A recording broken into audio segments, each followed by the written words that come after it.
One random day, on a peaceful day in Dreamland, a mysterious ship falls through a portal in the sky. Its parts spew all over the lands, and Kirby and friends pursue it. And once they enter inside, the trajectory of their lives will change only a little bit because they don't really care about all the lore stuff, but we do. Once they meet a figure inside named Magalore, and Magalore is quite a studious little wizard. He finds out about this ancient group of people that had made all of the magical stuff, like the Star Rod, the Clockwork Stars, the Galactic Nova, all that stuff. And he's obsessed with them.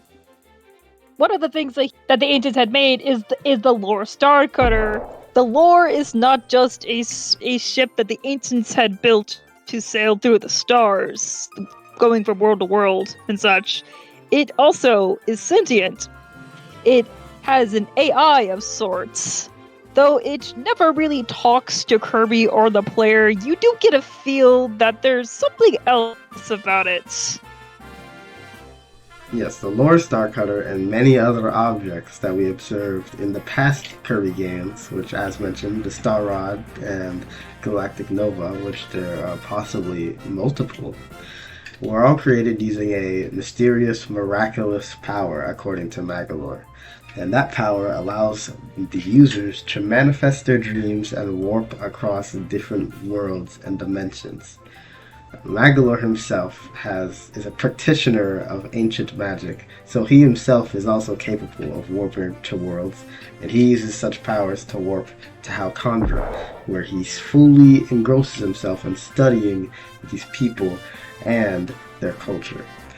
He even seems to be outfitted with clothes they might have worn too, as well. So much so that he even claims to have been from the planet in Kirby's Return to Dreamland, though he would later reveal that that was a lie. Magalore is after a specific artifact he read about in a legendary book that seemed like a fairy tale. It stated that a mysterious crown exists on Halcondra, their ultimate weapon, full of infinite power. The Master Crown, which is adorned atop the four-headed guardian angel, the guardian of Halcondran treasure, Landia. While Magalore attempts to fight Landia after he uncovers the lore Star Cutter, he ultimately fails, and this leads him to traveling to Dreamland to enlisting Kirby's help, as we mentioned before. He already knows about Kirby from someone who may have told him, apparently someone he's fought before. Since Magalore ends up betraying Kirby in the long run, many believe that this person is Marx, who also betrayed Kirby, and, as we know now, was also trying to use him to get access to a legendary ancient artifact, that being Galactic Nova. Now, Halcondra is an interesting place, though it was once home to an incredibly powerful society with immense magical prowess. They no longer exist, and Halcondra is now a lone planet, surrounded in the darkness of a realm called Another Dimension. Another Dimension is the land between dimensions that is very unstable. For now, let's get back to the main story. Alright? Then you want to summarize it real quick? It's pretty simple, right? It's very simple. So Kirby and the gang being DDD, Meta Knight, and Bandana World D, they've basically been tasked by Magalore to recollect all of the 5 ship parts that got spread around in Popstar. And so they go do that exactly. They defeat some bosses and whatever. After finding the 5 ship parts, on both Halcondra and Popstar, there are 120 energy spheres, which are extra parts of Magalore's ship. They're smaller, but they're still important for the ship to function. These spheres are spread all over the land. However, there are certain creatures that seek the spheres for themselves, that feast upon their energy. These creatures are called the Doomers. In particular, the ones that eat the spheres are called Sphere Doomers. And Sphere Doomers appear all across Return to Dreamland. even on Popstar. And they just want to eat the spheres, because according to ancient texts, they once had the ability to warp across space and time on their own in a different form. And though we don't know what that form is, it can be assumed that the fact that they're chasing after the energy spheres must mean that their energy was harvested to create the Lord Starcutter and possibly other machines to some extent. Now, there's also Grand Doomer. He's the boss of all Doomers and the final boss on Popstar, who holds the ship mast. When Magalore finally gets his ship back together, he tells them that he is going to take them to Halcondra. And when they enter the planet's atmosphere, Landia attacks the lore again and it crashes down again. And so now their main goal is to get to Landia and defeat them. Not ask me any questions about why this dragon would shoot down the ship. Kirby and friends are very simple people. They're very simple. They're very simple people. They just see someone in danger and they just want to help. They don't ask any other questions. Once we arrive on Halcondra, we meet another new character. Halcondra appears to have these buildings that used to stand here, which have now been recreated out of scrap metal, perhaps by the few little creatures that still live there. The person running Egg Engines is Metal General. Metal General has been stationed there for a very, very long time. Right? He's been there for a while. Yeah. He is a war machine who was sent to different planets in order to engage in battle with various cultures. Something that we'll see more of later on, but Metal General's purpose was as a war machine and the operator of Egg Engines, which he now solely rules due to a lack of his master or anyone else to rule him over. So, Metal General lords over Egg Engines. He has the little Halcondra Ds running on treadmills to power the place. He possibly even had the buildings be recreated in order to make it feel more like home. Now on to the last level. Haldera Volcano, where Landia sits. Kirby and his crew, they make it all the way to the top. Dad, do you want to take it from here? And there, Kirby and his friend get to the top of the volcano, where Landia, the four-headed guardian angel of Halcondra, lays. The fight's very easy, to be honest. Guardian angel, anyway, so Landia gets defeated, and the Master Crown that they were protecting falls off their head. And Kirby and the gang cheer! Yay! They finally did it! Their adventure is over!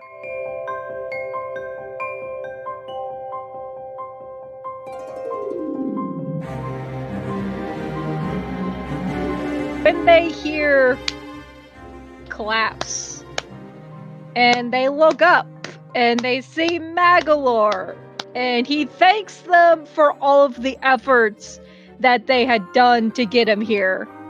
What he's planning on doing is taking over the entire universe. And since they helped him in this entire adventure, they're going first. And it opens a portal to another dimension where you face him.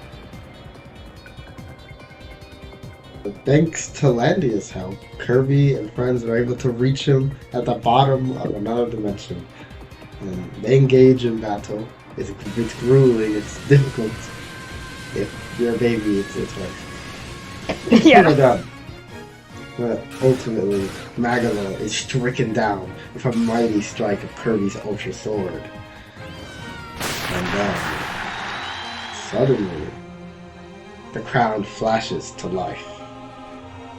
Thanks to Kirby's mighty sword, defeating Magalore, the crown is now in control.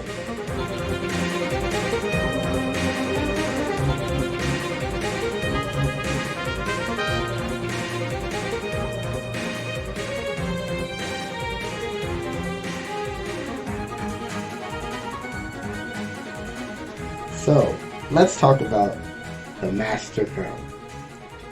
The Master Crown is said to be an ancient artifact worn by many kings across many eras and many worlds.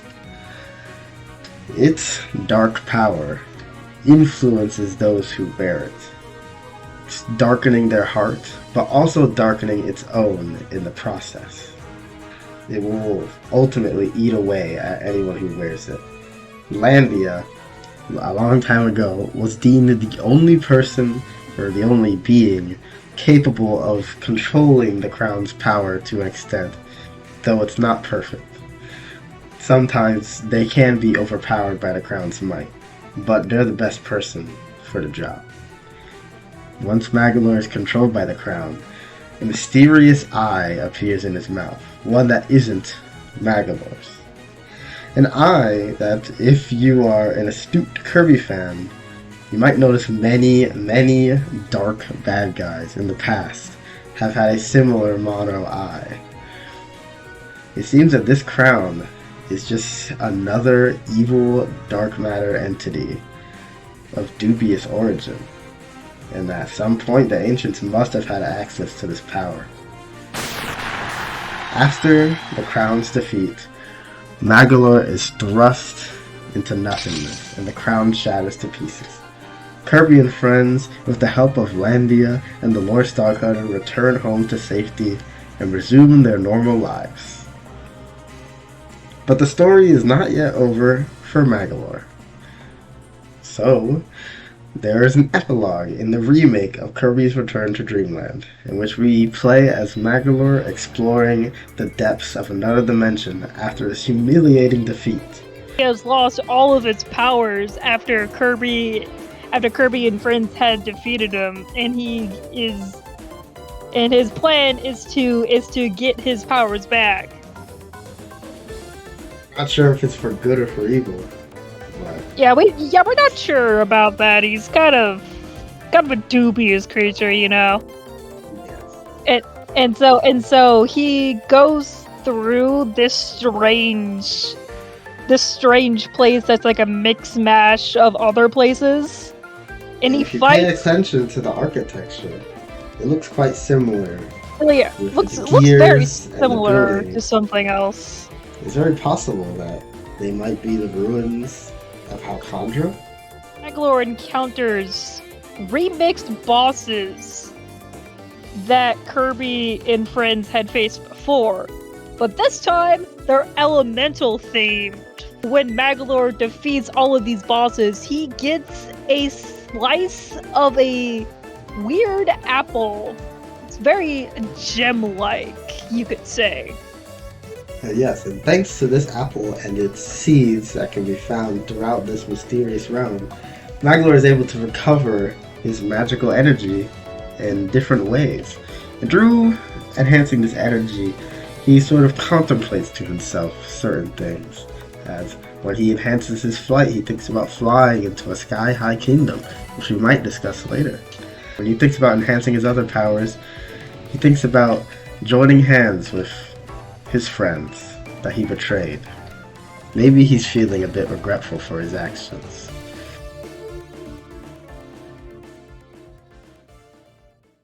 Once Magolor gathers all 5 apple slices, they combine into the Grand Gem Apple.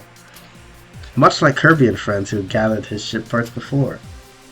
He heads to the Ethereal Altar, or in Japanese, as it's called, the Room of Eden. And once he arrives, just like Kirby and friends, the rug is pulled under him out of karmic retribution. Grand Doomer, previously fought before, returns with the Master Crown's power in its hand. Each boss seemingly was working under a common force to gather these apple fragments for this crowned Doomer, including other Doomers themselves, who normally only go after energy spheres. Which would stand to reason, why is Grand Doomer after apples if they usually only go after spheres? We're not sure just yet, but Magolor, having the rug pulled under him, has to fight to get his apple back, It might be his only chance to go home. And once he ultimately defeats Crown Doomer, he's in for another surprise. For it wasn't Grand Doomer's plan to gather these apple fragments. The Master Crown, remember, controls those with weak minds. It seeks and reaps power from those who wear it. Its fragments, which were contained within Grand Doomer, were the ones in control the whole entire time. They opened the portal to this world. They haphazardly allowed Magolor to get here simply because they needed to arrive to find this gem apple. A source of power so great that the Master Crown becomes self-sufficient once it has access to it.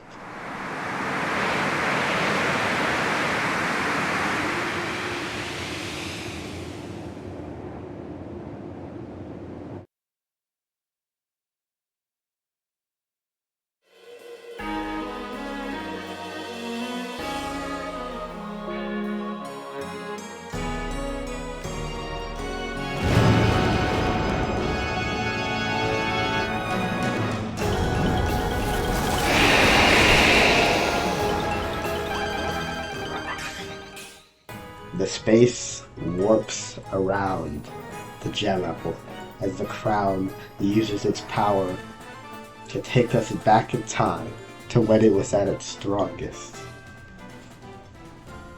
Meteors fall from the sky, buildings crumble and smoke rises. Familiar buildings as a tree with wings and a crown wrapped around its branches. Mistletoe, the tree crown without a ruler, the true destroyer of Halcondra, descends to face Magolor in his final test of faith and retribution. Magolor fights tooth and nail. This beast that he helped create, he must stop by any means necessary. And once he gets the opportunity, he lifts the sword out of the ground. He imbues it with his magic power, managing to create a super ability of his own. The Ultra Sword that once cleaved him, he must use to cleave the crown. He must cut them in half.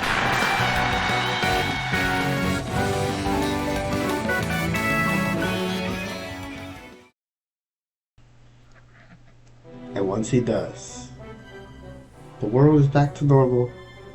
The illusion of another time is gone. Leaves fall, crystals twinkle, and a way out manifests. Magolor, wiping his tears, enters the portal and falls into a new world with a sapling of the gem apple. This world is the Dream Kingdom, an alternate world in the past that seems to reflect Popstar and Dreamland. But we'll talk more about it later. And right now, that's the end of Kirby's Return to Dreamland. And Return to Deluxe. And Return to Dreamland Deluxe, yes. So, next, we're going to talk about Kirby Triple Deluxe. Let's head into the Flowery Coop. Coo? Is it Coop or Coo? Flowery Coop? Coop. No, it's Coop. Coop? I guess, yeah, I guess Coop. Let's head into the Flowery Coop.